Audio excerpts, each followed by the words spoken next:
Bismillah. Alhamdulillah.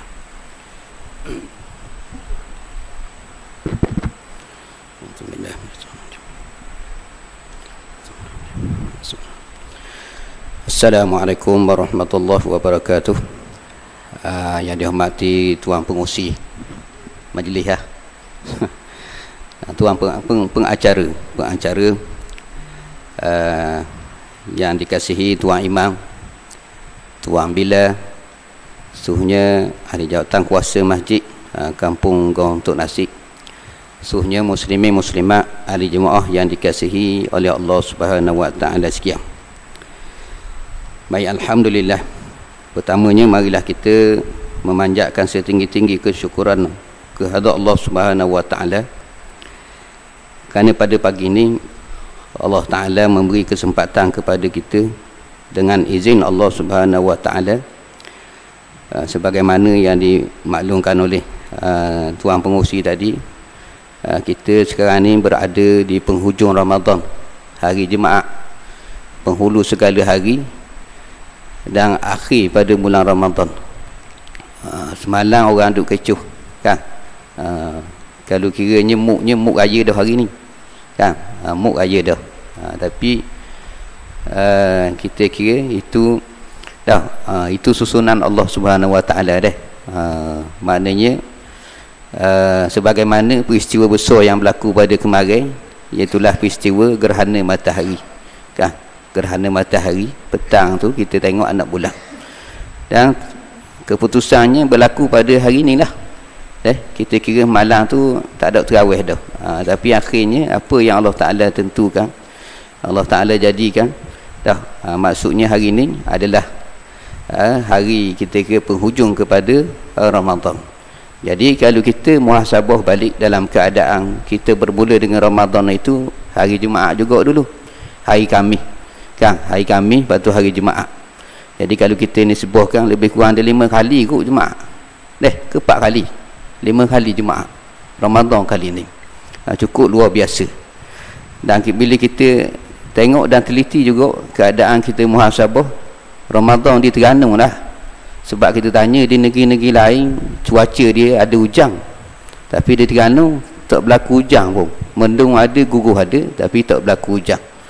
Dan keadaannya kira cukup panas, kena dengan keadaan Ramadan tu sendirilah. Nama Ramadan tu Ahraq dah, panasnya. Dan ini memberi satu cabaran, ujian yang cukup tinggilah kepada kita, terutama sekali orang Islam yang melakukan amal ibadah puasa pada kali ini, khususnya di Terengganu. Jadi kita bersyukur kepada Allah Subhanahu wa taala, sedar pada hari ini kita telah sampai kepada 30 Ramadan, penghujung kepada Ramadan. Dan insya-Allah kita kira dalam beberapa detik lagi insya-Allah malam ni kita kira kita bertakbir dah. Cuma kemarin duk sembang-sembang dah. Hari Sabtu confirm lah raya. Cuma kita tak confirmnya sama ada raya pertama, raya kedua. Kalau yang confirm lagi rayanya bila? 1 Syawal. Gitulah. Nak raya. Jadi macam-macam fenomena. Jadi apa yang berlaku ni hikmah Tuhan buat dah.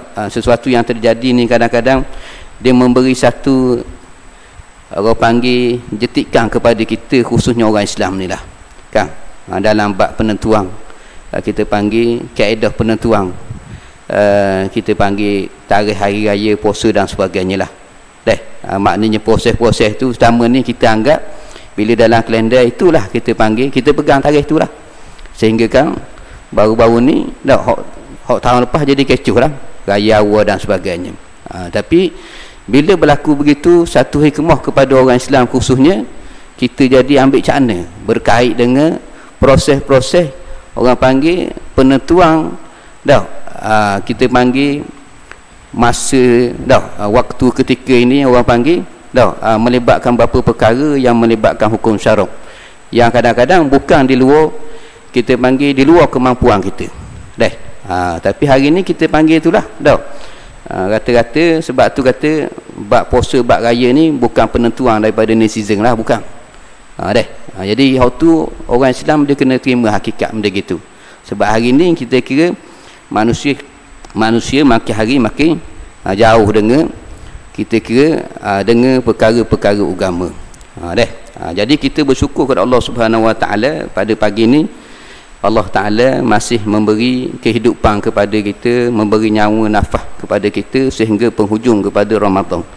Kalau kita nisbah balik kepada apa yang berlaku daripada awal Ramadan sehingga sekarang ni, mungkin pengalaman tu kita boleh karang sendiri, kita boleh bicara sendiri. Jadi penghujung ni kita kena banyak muhasabah lah. Kita kena muhasabah banyak. Baik, muslimin muslimat ahli jemaah yang dikasihi oleh Allah Subhanahu Wa Taala. Jadi sebagaimana yang dimaklumkan tadi, nama saya sendirilah Harun bin Ali. Saya diamanahkan, kalau kiranya jadualnya habis minggu lepas dah, tetapi ialah itulah kata, bila benda ni rezeki Allah Taala kurniakan pada pagi ni bertemu juga dengan ahli jemaah sekalian dalam masjid Kampung Gonton Asik pada pagi ni. Jadi insya-Allah moga-moga Allah Taala berkati kita semua. Baik, jadi ada beberapa perkara yang hamba nak sebut sebagai salah satu perkara yang muhasabah sebelum kita sebut berkait dengan bab adat hari raya lah kalau dang. Yang pertamanya pada pagi ni insya-Allah hamba nak kongsi beberapa perkara. Kebetulan kita juga berada di masjid rumah Allah Subhanahu Wa Taala. Cuma kita sedia maklum bahawa rumah Allah Subhanahu Wa Taala ni kita kira banyak keistimewaannya, banyak kelebihannya. Cuma kita kira kesempatan ruang yang ada lah kepada kita, sama ada kita dang tak dang lah siapa sini. Jadi yang pertama hamba nak sebut berkenaan dengan masjid tu sendirilah, dengan masjid tu sendiri. Yang kedua insya-Allah kita muhasabah sikit tentang Ramadan, dan yang terakhirnya insya-Allah kita sebut berkait dengan bab raya lah insya-Allah. Baik, muslimin muslimat ahli jemaah yang dikasihi oleh Allah Subhanahu Wa Taala sekalian. Baik, jadi pada pagi ni Allah Subhanahu Wa Taala memberi kesempatan kepada kita, ruang dan peluang, kesempatan kepada kita untuk kita sama-sama hadir ke rumah Allah Subhanahu Wa Taala, dapat sama-sama menunaikan sembahyang fardu subuh secara berjemaah. Yang mana kita sedia maklum tentang kita kira fadilat sembahyang berjemaah itu sendiri dah. Kita sedia maklum nilai kepada sembahyang jemaah itu sendiri kan. Kita tak boleh cerita bab tu sebab kita maklum dah. Rasanya ada sebut situ tentang kelebihan-kelebihan sembahyang berjemaah itu sendiri, nilainya cukup tinggi, apa lagi apabila dilaksanakan pada bulan yang cukup istimewa bulan yang agung, bulan yang Allah Ta'ala berkat, iaitulah bulan Ramadan. Lagilah besar. Kemudian waktu yang cukup payah, waktu subuh. Tetapi kerana kesempatan kita yang ada pada bulan Ramadan ini, Allah Ta'ala permudahkan dengan asbab mungkin bangun sahur, jadi lepas sahur kita tak tidur, kita menunggu masuknya waktu subuh, maka kita sapa di rumah Allah Subhanahu Wa Taala. Alhamdulillah.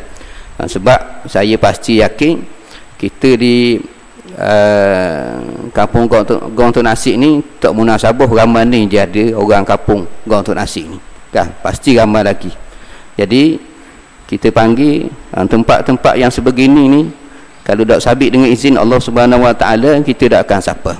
Sebab kita sapa rumah Allah Subhanahu Wa Taala ni bukan kerana kita gagah kuat, bukan kerana kita duduk dekat tepi masjid, bukan. Tetapi kerana ada iman dan perkara tersebut diizin oleh Allah Subhanahu Wa Taala, maka kita sapa sini. Alhamdulillah. Baik, muslimin muslimat ahli jemaah yang dikasihi oleh Allah Subhanahu Wa Taala.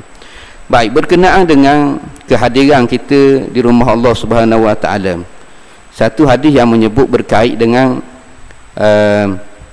tempat-tempat yang Allah Ta'ala kasih, tempat-tempat yang Allah Ta'ala puji, tempat-tempat yang Allah Ta'ala suka. Tidak lain, tidak bukan atas dunia ni tempat yang Allah Ta'ala paling kasih, cinta adalah masjid, rumah Allah Subhanahu Wa Ta'ala, tempat ibadat kan.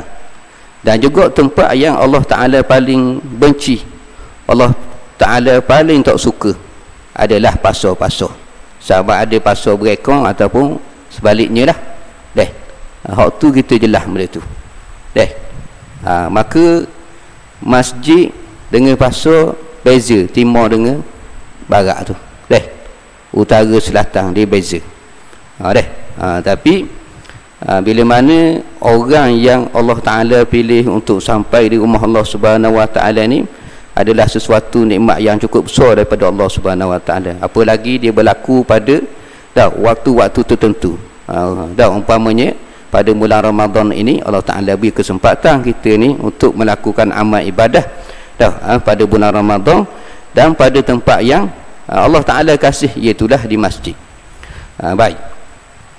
Kemudian ada satu hadis Nabi SAW berkenaan dengan pekerjaan orang yang mari ke masjid ni sendiri. Mari ke masjid sendiri ni. Baik.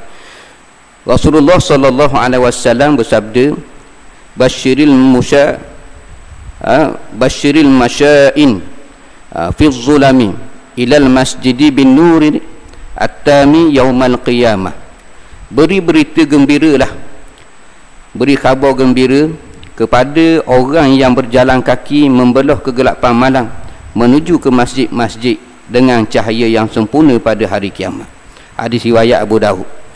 Jadi ini di antara orang panggil satu ending, satu kita panggil satu tawaran yang Allah Ta'ala kurniakan khabar daripada Nabi SAW tentang kelebihan orang yang mari ke masjid dalam keadaan gelap gelita, orang lain sedap tengah tidur, kita mari ke rumah Allah Subhanahu Wa Ta'ala. Ni cerita mari, cerita buat apa tak masuk lagi. Ni cerita mari ke rumah Allah Subhanahu Wa Ta'ala dalam keadaan susah payahnya, maka Allah Ta'ala janjikan dengan cahaya pada hari akhirat, insya-Allah.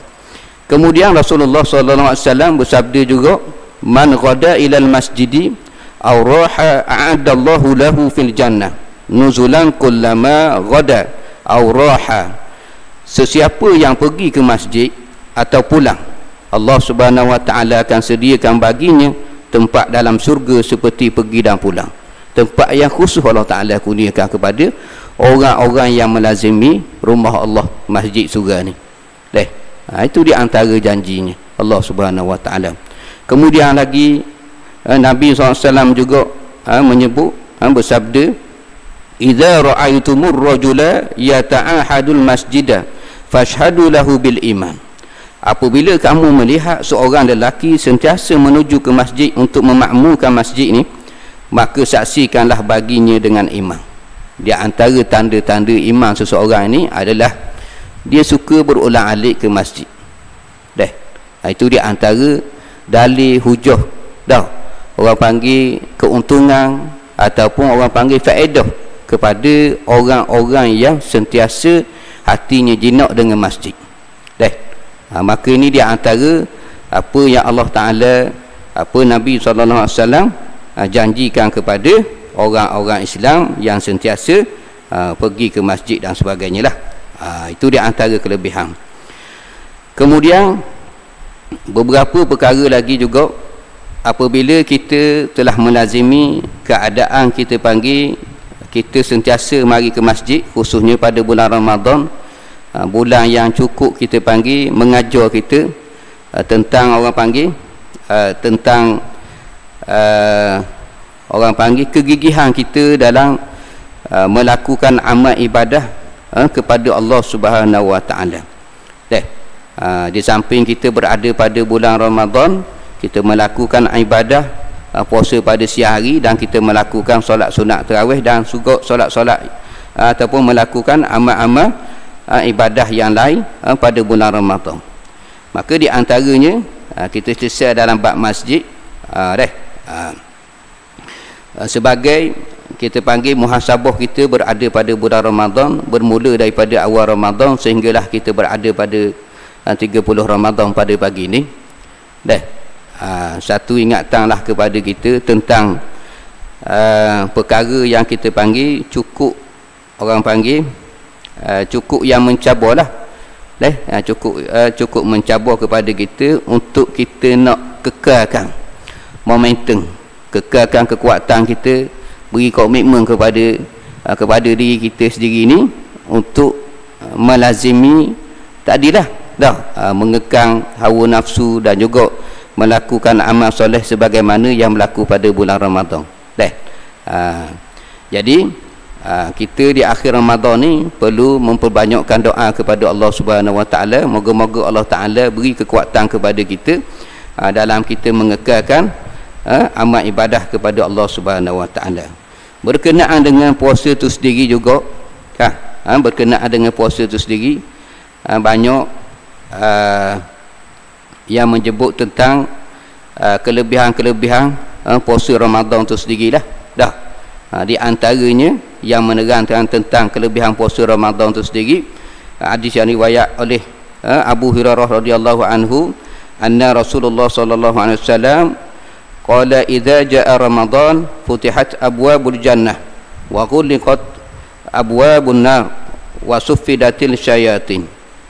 Abu Hurairah radhiyallahu anhu meriwayatkan bahawa Nabi Muhammad sallallahu alaihi wasallam, Rasulullah sallallahu alaihi wasallam bersabda bahawa apabila masuknya bulan Ramadan, maka akan dibuka pintu-pintu syurga dan ditutup pintu-pintu neraka serta dibelenggu oleh syaitan, dibelenggu syaitan-syaitan. Hadis riwayat Bukhari dan Muslim. Maka di sini apa yang kita dapat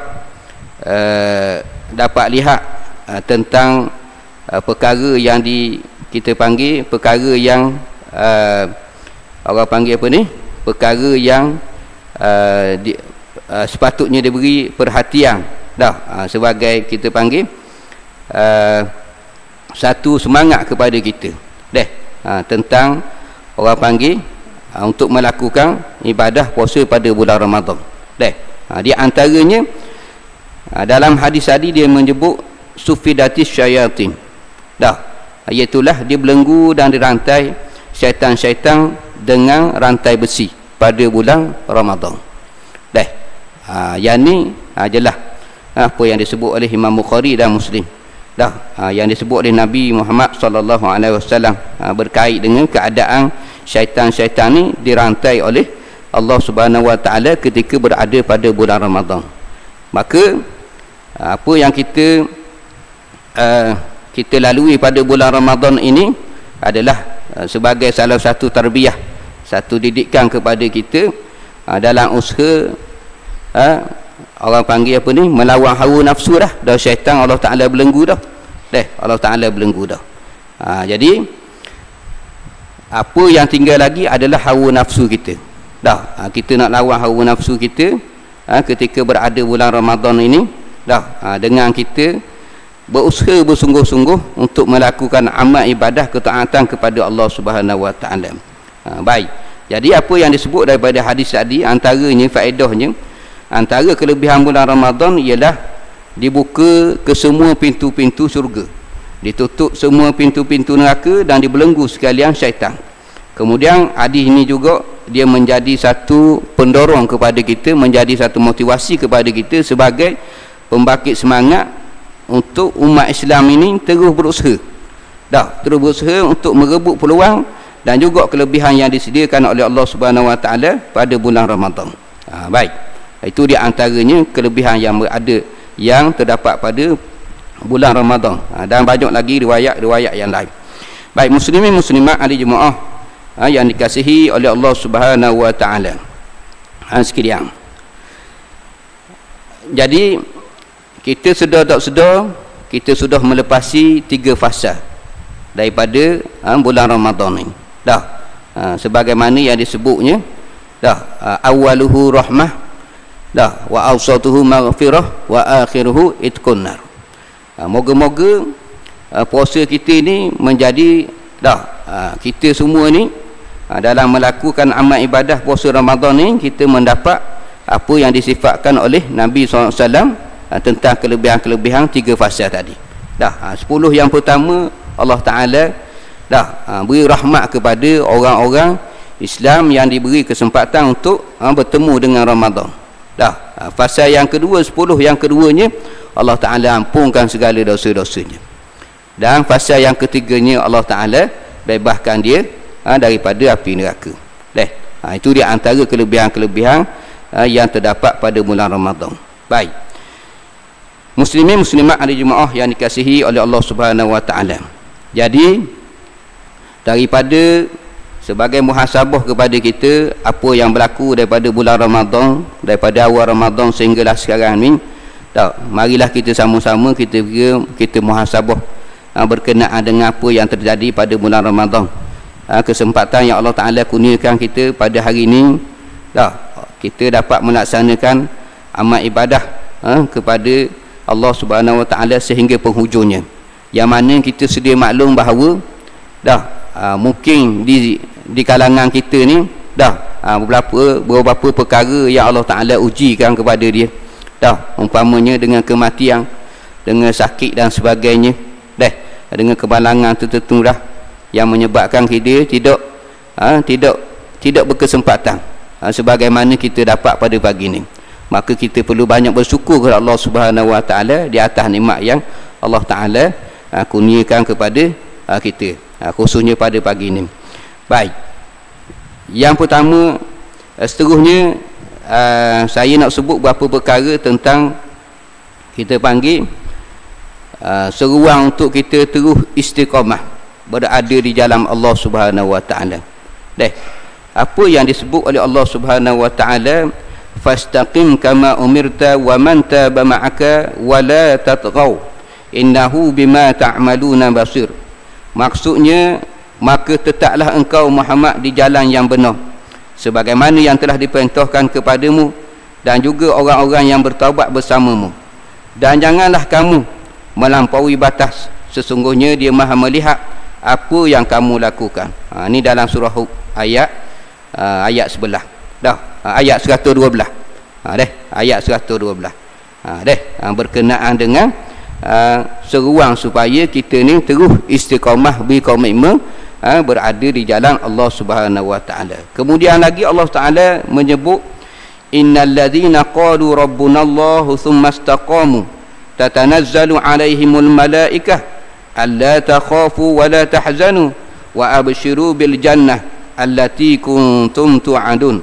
Surah Fussilat ayat yang ke-30. Maksudnya, sesungguhnya orang-orang yang berkata Tuhan kami adalah Allah, kemudian mereka meneguhkan pendirian mereka, maka malaikat-malaikat akan turun kepada mereka dengan berkata, janganlah kamu berasa takut dan janganlah kamu bersedih hati, bergembiralah kamu dengan syurga yang telah dijanjikan kepadamu. Ini di antara janji-janji kebaikan yang dijanjikan kepada hamba Allah Subhanahu Wa Ta'ala. Kemudian Rasulullah sallallahu alaihi wasallam menyatakan sesungguhnya amalan yang paling disukai oleh Allah Subhanahu Wa Ta'ala ialah amalan yang berterusan walaupun sedikit. Illa qali, walaupun sedikit. Jadi maknanya amalan-amalan yang kita kira yang menjadi nilai yang cukup tinggi walaupun sikit adalah amalan yang dibuat secara berterusan. Bukan panah hati ayam, berterusan. Begitu.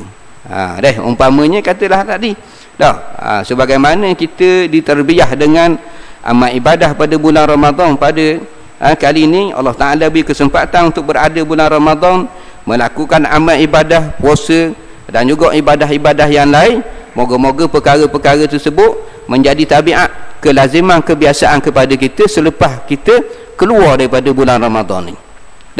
Umpamanya malam ni kita akan bertakbir lah masuk satu Syawal masuk satu Syawal jadi sebagaimana lazim kita akan melihatlah kelaziman yang berlaku tu. Umpamanya kita panggil orang mungkin tak ramai lah. Jadi perkara-perkara tu kalau boleh sebagai kita panggil, kita kekalkan, kita panggil keadaan-keadaan kita pada bulan Ramadan ni kita bawa kepada bulan-bulan yang selain daripada Ramadan. Kita secara logik ni memanglah payah kita nak terima. Kita panggil nak lawan hak sebulan dengan sebelah bulan ni. Benda yang cukup payah dah. Tabiat kita hak sebelah bulan nak lawan hak yang sebelah bulan tu. Benda yang cukup payah. Kita rajin mari, kita diberi kesempatan untuk panggil mari jemaah tiap-tiap hari pada bulan Ramadan. Tetapi pada bulan yang biasa belum tentu lagi lah. Belum tentu lagi.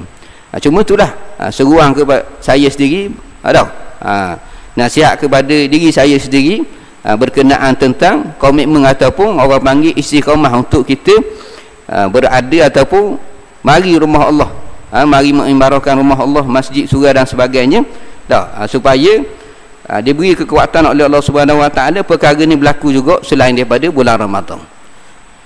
Sebab kalau kita muhasabah, kita muhasabah terumpama sekali kita kira masjid, surau ni bukan nak kata tak ada program, ada program kan, tetapi kita panggil nak kata jadi budaya ke wallahu alam tak pasti. Tapi kalau kita muhasabah balik, pasal apa kita panggil bila program-program dibuat pada bulan yang selain pada Ramadan, seruang program banyak lah, sedia makan minum dan sebagainya, buat kuliah maghrib dan sebagainya. Kadang-kadang tak apa ramai orang, tak berapa ramai orang mari. Pasal apa? Tu kita kena muhasabah. Pasal apa? Kalau kita nak kira kan, kita nak kira hok mari masjid, kita panggil kekangan dia cukup tinggi pada bulan Ramadan. Payah lagi kita nak mari pada bulan Ramadan. Tetapi pada bulan Ramadan kita boleh tunggu sehingga pukul 10, pukul 11 kita boleh tunggu. Nak kata kita tak sibuk waktu Ramadan, siang tu kita tak makan minum. Dan waktu berbuka puasa tu cukup kita sibuk. Perut lapar tadi, kita penat buat ibadah tadi, lepas tu makan nak sipang pergi tu gini, tetapi kita boleh hadir untuk kita solat tarawih selepas pada sembahyang isyak. Isyak kita kira 8.30 lah, ataupun 8.25. Kita boleh mari selepas pada tu, dan kita boleh tunggu sehingga kita kira pukul 10, pukul 9.30, dan kita boleh melakukan sembahyang sunat tarawih ni, sama ada 20 ataupun 8, ataupun 11, kita boleh buat. Tetapi kenapa pada bulan-bulan yang selain pada tu kita mari sekejap tak sampai sejam pun, tapi kita tak boleh nak mari lepas waktu maghrib tu. Kalau kita panggil ada rezeki, ada pula makan situ. Kalau kita nak kemudahan yang ada tu, siang tu kita makan dan sebelum maghrib pun kita makan dulu patutnya mudah lah, tapi tak ramai orang mari. Pasal apa jadi gitu? Tu kita kena muhasabah. Bulan puasa kita boleh mari tunggu siapa kelewat malam. Kita mari pula tu lepas isyak. Kita mari lepas isyak, kita boleh mari. Tapi bulan yang lain kita tak boleh nak mari. Itu kita kena muhasabah lah. Dalam keadaan kita panggil kita usaha kita untuk melakukan amal kebajikan kepada Allah Subhanahu Wa Taala. Baik, Rasulullah sallallahu alaihi wasallam menyatakan sesungguhnya amalan yang disukai, yang paling disukai oleh Allah Subhanahu Wa Taala ialah amalan yang berterusan walaupun sikit. Jadi itu maksud istiqamah dah. Jadi istiqamah kita selepas pada Ramadan ni lagu mana? Istiqamah kita selepas pada bulan Ramadan. Baik, jadi di antara tanda-tanda tarbiyah Ramadan, didikan Ramadan, pengajaran kepada Ramadan, sekurang-kurangnya dia beri kesan kepada kita. Sekurang-kurangnya dia beri kesan kepada kita untuk kita terus meningkatkan amal ibadah, terutama sekali sekurang-kurangnya kita mari rumah Allah ni, mari masjid ni, senantiasa mari sembahyang berjemaah di rumah Allah Subhanahu Wa Taala ni.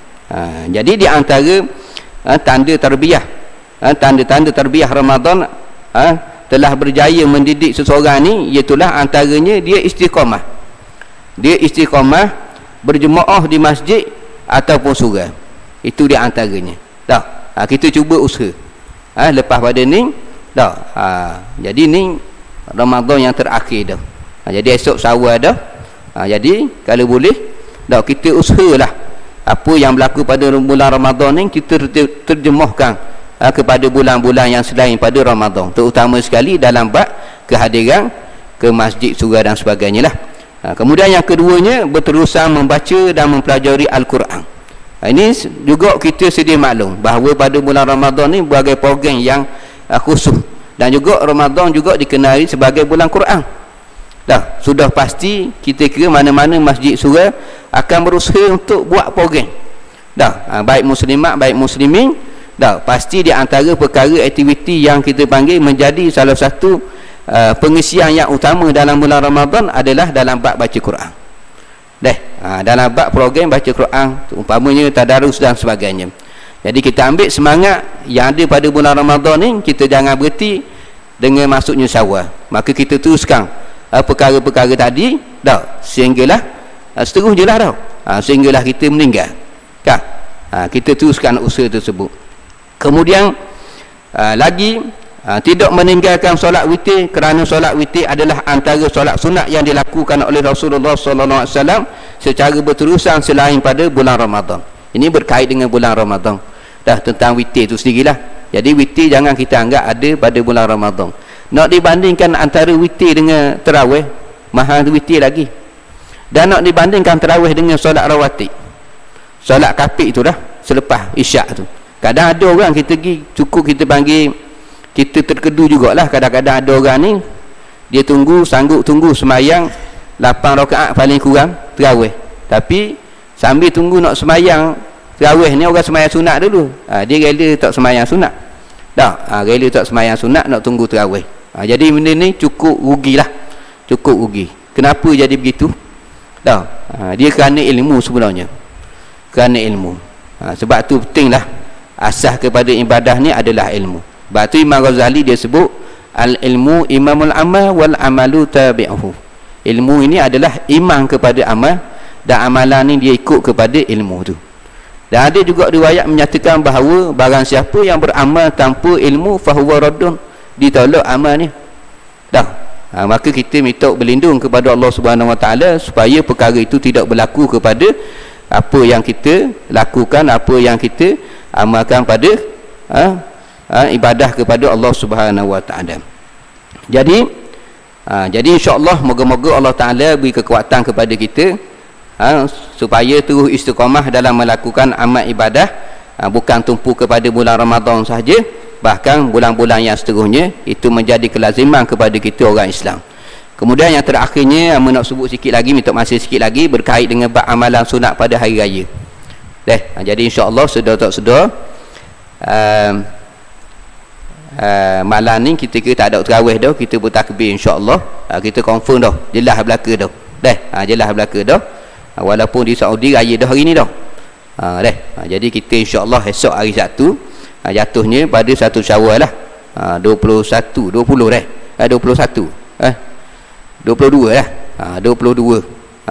April. Jadi berkenaan dengan hari raya ni adalah kita panggil hari raya ni menandakan hari kebenaran, hari kemenangan hari besar. Dan benda ni adalah berdasarkan kepada apa yang dianjurkan oleh agama. Cuma di sini kita kena berbalik kepada apa kita panggil yang dimaksudkan dengan agama tu. Apa yang dimaksudkan dengan agama? Apa makna agama? Apa makna agama? Sebab kita pernah, mungkin kita pernah tanya orang, kita pernah royak ke orang, kita pernah khabar ke orang. Kita pernah kata kadang-kadang ke orang, kita kata dia buat kerja apa gini, macam orang tak ada agama. Dia bercakap apa lagu ni, macam orang tak ada agama. Dia buat kerja apa lagu ni, macam orang tak ada agama. Jadi apa maksud agama tu sendiri? Sebab agama ni dia banyak. Kalau kira agamanya, hak Serang Lanjut pun ada, hak air jenis pun ada, hak nu pun ada, nu Kampung Cina pun ada, nu agama juga. Tapi hak maksud kita agama ni, sudah pasti kita orang Islam ni, kita berpegang kuat tentang apa yang Allah Ta'ala sebut, inna dina indallahil Islam. Sesungguhnya agama yang benar adalah agama Islam. Tetapi dalam agama tu sendiri kita kena faham apa itu agama yang dikatakan agama. Sehingga kan kita kata, kita boleh katakan bahawa orang ni buat perkara yang orang panggil kita tak boleh terima, perasaan kita tak boleh terima, kita kata dia ni buat kerja apa lagu ni, macam orang tak ada agama. Jadi apa itu agama? Maka agama ni maksudnya adalah undang-undang, peraturan. Itulah agama. Sebab tu kalau kita cakap dan bercakap benda ni macam orang tak ada hukum akal, tak ada peraturan lagu ni, orang tak ada agama. Sebab itulah kita kena balik kepada agama. Segala amal perbuatan kita, segala amal ibadah itu merujuk kepada agama. Begitu juga perkara yang berlaku tentang hari raya. Dah, hari raya ni dia ada batas-batas syarak yang syarak telah tetapkan. Keadaan-keadaan mana kita bukan sekadar nak melepaskan, kita panggil kegembiraan kita, dah, kita berjaya melakukan amal ibadah pada bulan Ramadan, kita nak meraihkan kemenangan kita melakukan amal ibadah pada bulan Ramadan, dah, siang dan malamnya. Dengan kita meraihkan hari raya ni bukan semata-mata suka-suka, bahkan dia menjadi satu ibadah apabila kita ni melakukan, menyambut keadaan hari raya ni dengan lunas-lunas syarak, dah, dengan garis-garis agama dah yang ditetapkan oleh syarak. Baik. Di antaranya perkara yang disunatkan pada hari raya lah, perkara yang disunatkan pada hari raya, insya-Allah dah. Yang pertamanya adalah takbir raya. Kalau orang ngaji dalam takbir raya, kita ada dua raya, bukan raya pertama, raya kedua. Kita ada dalam Islam, kita ada dua raya. Dia panggil Aidilfitri dengan Aidiladha. Raya puasa dengan raya haji tu lah. Kita ada dua. Jadi raya-raya ni, dua raya ni, pada dua raya ni ada takbirnya. Ada takbir raya. Cuma bila kita tengok lah keadaan kita ni, mungkin kalau orang biasa pergi Mekah, raya di Mekah ataupun di tempat-tempat lain, di negara-negara lain, mungkin retak dia tak sama macam kita lah. Kita ni lebih menjuruh kepada sayu sedih. Patutnya kita suka kan raya, tapi jadi sedih kerana main lagu raya, main takbir raya, jadi gitu. Jadi moodnya nak kata moyok, tak moyok juga, tapi kita panggil jadi sayu sedih lah. Jadi marah tak boleh balik raya begini dan sebagainya lah. Itu orang panggil bentuk-bentuk lah rai kan. Tapi nak royaknya takbir raya ni disunatkan. Cuma apa yang berlaku pada takbir raya raya Aidilfitri ni lah, raya puasa ni, dia hanya ada dipanggil takbir mursal. Takbir mursal. Dia ada takbir muqayyad, takbir mursal. Takbir mursal ni maksudnya takbir berterusan lah. Bersama-sama berterusan sehinggalah orang semayang sunat hari raya esok. Bukan main ngecung. Maknanya kita kena sunat, kita panggil kita bertakbir mursal. Maksudnya kita berterusan selepas pada terbenamnya matahari pada akhir Ramadan. Petang ni ya. Terbenam matahari, kita sudah disunatkan bertakbir. Bukan orang sejid surah saja. Kita duduk dapur buat kuih, pergi tu bakar sate dan sebagainya, disunatkan takbir orang Islam. Sehinggalah sampai ke orang semayang sunat hari raya esok, pagi esoknya. Lepas tu tak ada lah, lepas pada tu tak ada dah. Dia panggil selagi takbir muqayyad. Takbir mursal dia berhenti sampai setakat tu je, sampai ke setakat maya raya je esok. Sebab kita pernah pasti akan lalui benda yang kita kira ada sebelum ni berlaku maksudnya selepas semayang pun dia takbir juga. Itu berlaku pada hari raya Aidiladha, hari raya korban. Dia panggil takbir muqayyad. Muqayyad mana? Takbir yang diikat dengan semayang hatta semayang sunat sekalipun. Dan takbir ni, takbir muqayyad ni bukan jatuh pada hari raya, hari kita panggil sebelum raya tu. Tu berlaku pada kita panggil raya haji. Jadi kita disunatkan takbir raya, disunatkan bertakbir secara jelas kuat bermula daripada terbenam matahari malam raya sehinggalah solat sunat hari raya, sama ada di rumah, masjid ataupun mana-mana lah. Yang kedua, disunatkan juga kita menghidupkan malam hari raya sabda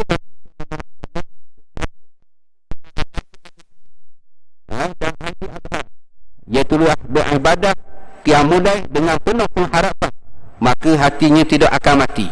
Malam hari raya merupakan antara masa yang mustajab doa. Begitu. Bukan main ngecung. Bukan main ngecung. Tapi tak ada arah lah dalam bab begini. Kita panggil tak ada dah. Asas tiap amal ibadah ni balik kepada ilmu. Balik kepada ilmu. Hari semayang bang pun segi pun. Benda tu orang panggil hal semayabang ni bukanlah benda yang orang panggil boleh kita panggil apa ni, kita nak buat kita buat, kita nak tinggal kita tinggal, bukan. Sebab dia adalah perkara agama dan kewajipan dalam agama. Baik, yang ketiganya mandi sunat hari raya. Sunat kita mandi hari raya ni ulama bahas ni. Bila sunat hari raya ni? Memakai wangian dan memakai pakaian yang terbaik yang dimiliki. Jadi sunat hari raya ni disunatkan semua sekali. Dia tak macam ke sunat hari Jumaat ni, mandi Jumaat ni. Hari Jumaat disunatkan bagi orang nak mari Jumaat. Disunatkan mandi sunat hari Jumaat. Ada pun hari raya orang uzur pun disunatkan mandi sunat hari raya. Begitu. Dia tidak tertaluk dengan waktu waktu sembahyang raya. Orang tak hadir sembahyang raya pun disunatkan mandi sunat hari raya. Kemudian yang keempatnya, pergi ke masjid ataupun tempat solat sunat hari raya berjalan kaki. Sunat mana kalau nak naik motor, naik kereta tak ada masalah. Tak ada masalah, sunat kita kira. Kemudian yang kelimanya, pergi dan balik mengikut jalan yang berlainan. Ini apa yang dilakukan oleh Nabi SAW. Dia pergi jalan lain, balik jalan lain, supaya hikmahnya kita balik, kita bertemu dengan aligi tu, kita bertemu dah dengan orang-orang tertentu, dan kita balik pula kita bertemu pula dengan orang-orang yang lain pula, untuk hubungan silaturahim tu. Itu hikmah dia. Kemudian yang keenamnya, makan dahulu sebelum sunat hari raya. Kita disunatkan makan, dan nanti ke banyak minum air segar pun tak apa. Makan sate sebatang pun tak apa dah, sebelum kita pergi surau masjid untuk melakukan ibadat solat sunat hari raya. Kemudian menzahirkan keceriaan dan kegembiraan apabila bertemu sesama umat Islam. Hubungan silaturahim ni. Kemudian menziarahi sanak saudara dan para sahabat yang masih hidup. Yang ke-9-nya mengucapkan ucapan taqabbalallahu minna wa minkum. Orang kata selamat hari raya kan, selamat hari raya kita sunat ucap taqabbalallahu minna wa minkum. Maksudnya semoga Allah Ta'ala menerima amalan daripada kami dan juga daripada kamu. Itu di antara perkara-perkara yang disunatkan kepada kita lakukan pada hari raya. Jadi yang berasa cukuplah sekadar tu beberapa perkara yang saya ingin kongsikan pada pagi ini. Jadi insya-Allah moga-moga Ramadan yang berlaku pada kita pada kali ini insya-Allah memberi pengajaran yang cukup besar kepada kita, dan insya-Allah supaya Ramadan yang berlaku pada kita sebelum ni berjaya mendidik kita menjadi insan yang bertakwa, insan yang soleh, manusia yang bertakwa, manusia yang soleh, dan kita terus diberi kekuatan oleh Allah Subhanahu Wa Taala untuk terus kita meningkatkan melakukan amal ibadah kepada Allah Subhanahu Wa Taala. Jadi yang berasa sekadar tu dulu, apa yang baik itu datang pada Allah Subhanahu Wa Taala. Lemah kurang itu adalah kelemahan diri hamba sendiri, minta ampun, minta maaf. Wabillahi taufiq wa hidayah. Wassalamualaikum warahmatullahi wabarakatuh.